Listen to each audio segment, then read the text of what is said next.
네, 안녕하세요. 닥터멘토 박원장입니다. 오늘은 수학 계산 실수 안 하는 법, 수학 선행학습, 저는 이걸 예방학습이라고 부르고 있는데요. 수학 선행학습과 연산해서 어린 짐작이라고 하기도 하고 어림한다고도 하죠.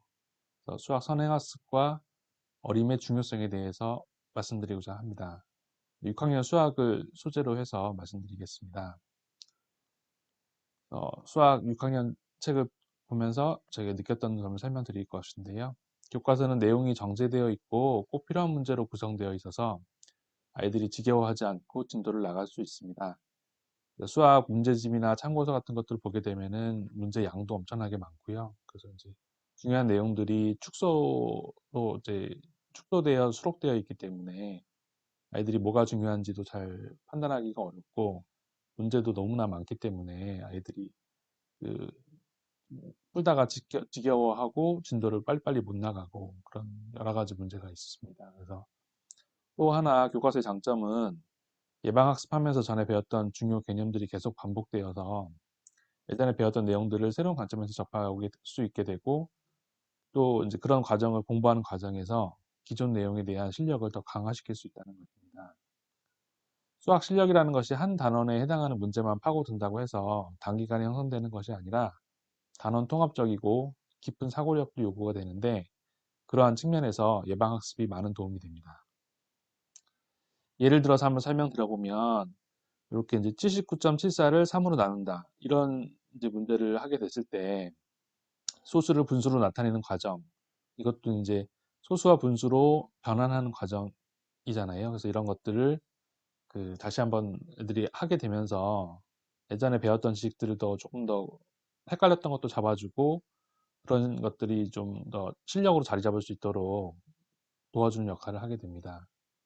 그리고 뭐 7,974를 3으로 나누는 어떤 이런 연산이라든지 이런 것들이 계속 반복이 되기 때문에 굳이 낮은 학년에서 계속 그 같은 문제만 계속 풀고 있을 필요가 없는 것입니다. 선행학습을 하더라도 그 선행학습 내용에서 예방학습하는 내용에서 다시 예전에 배웠던 중요한 개념들이 계속 반복이 되므로 예방학습을 하면서 그 실력을 더 축적시키고 공고히 해도 충분하기 때문입니다. 그래서 이런 소수점이 포함된 거를 소수 나누기 자연수로 하는 것을 계산해 볼 수가 있게 되겠습니다. 초등 저학년 같은 경우에는 이제 분수 형태도 아직 익숙하지 않을 수 있는데 어쨌든 그렇다고 해서 그 형태를만 계속 공부하는 것보다 어느 정도 교과서에 수록된 내용들이 다 소화가 됐다고 생각이 들면 예방학습을 해서 이런 소수와 분수의 변환이라든지 나눗셈 연산에 대해서 다시 공부를 할 수 있게 되니까 기존에 이제 불안정했던 것들도 선행학습하면서 안정적으로 가능해지는 것을 확인해 볼 수 있습니다. 제 아들도 마찬가지고요. 뭐 5번 같은 문제를 보게 되면은 이제 삼각형을 각각 그렸는데 지혜가 그린 삼각형의 넓이는 슬기가 그린 삼각형의 넓이 몇 배인지 구하시오. 이렇게 이런 문제가 나와 있잖아요. 그래서 이런 문제도 이제 삼각형의 넓이를 구하는 공식에 대해서도 다시 한번 리뷰를 할 수 있기 때문에 예전에 배웠던 내용들을 다시 한번 복습할 수 있는 효과가 있습니다. 그래서 이제 삼각형의 넓이를 구하는 방법에 대해서도 지난번 설명을 했었는데 삼각형의 넓이를 구할 때 이 삼각형 넓이가 공식이 유도되는 과정이 이 삼각형이랑 합동의 삼각형을 이렇게 이어붙이면 새로운 평행사변형이 만들어지니까 평행사변형의 이 밑변의 길이와 높이가 나오게 되니까 밑변 곱하기 높이에서 평행사변형의 넓이를 구하고 이 삼각형의 넓이는 이 평행사변형 넓이의 반이니까 밑변 곱하기 높이 나누기 2 이렇게 해서 삼각형의 넓이가 유도된다 이렇게 예전에 공부했었습니다. 그리고 또 다른 방법은 삼각형의 넓이 구하는 또 다른 방법은 이 높이에 해당하는 반에 해당하는 것을 이렇게 잘라서 이렇게 이어붙이게 되면 새로운 또 평행사변형이 만들어지므로 이 밑변이 2고 높이가 4의 반인 2인 평행사변형이 만들어지므로 평행사변형을 이용해서 그러니까 익숙하지 않은 삼각형의 넓이 구하는 것을 익숙한 평행사변형 또 평행사변형 직사각형으로 만들어지는 어떤 공식을 통해서 그러니까 생소한 것을 익숙한 것으로 바꾸는 어떤 그런 수학적인 아이디어를 써서 그 익숙하지 않은 것을 이제 그 공식을 유도하는 것들에 대해서 지난번 유튜브 영상에서 설명드렸었습니다.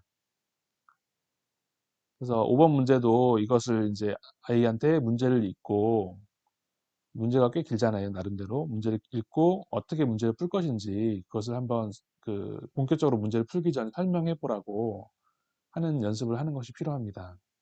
그렇게 되면 아이들이 나름대로 설명을 할 것인데, 뭐 밑변 곱하기 높이 나누기 2이니까 그렇게 해서 이제 하는데, 각각을 결과를 하고 그 다음에 이제 뭐